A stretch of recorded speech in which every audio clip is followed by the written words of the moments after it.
السلام عليكم، ازيكم؟ عاملين ايه؟ يا رب تكونوا بخير وبصحة وبسلام دايما يا رب.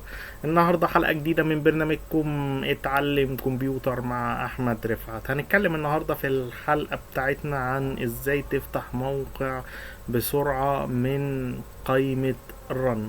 بمعنى ايه؟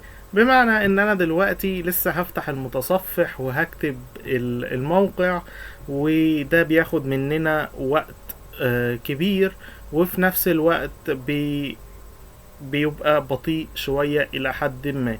طيب أنا لو عايز أفتح موقع سريعا ومن غير ما أفتح البراوزر، أخلي الجهاز بتاعي هو اللي يفتح البراوزر ويكتب إيه الموقع على طول بتاعي. الموضوع سهل وبسيط، إن شاء الله نستفاد النهاردة، ويلا نشوف الطريقة بتاعتنا.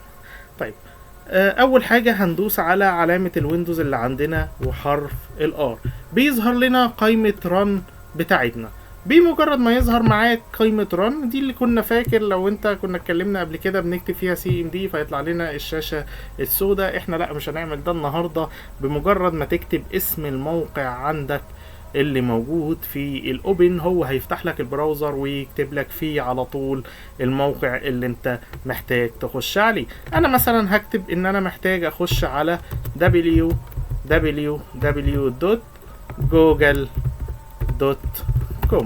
بمجرد ما اكتب اسم الموقع بتاعي اللي انا محتاج اوصله بسرعة وادوس على اوكي، هو اوتوماتيك هيخش على البراوزر ويفتح لي كمان الموقع اللي انا عايزه زي ما انا شايف قدامي الطريقة.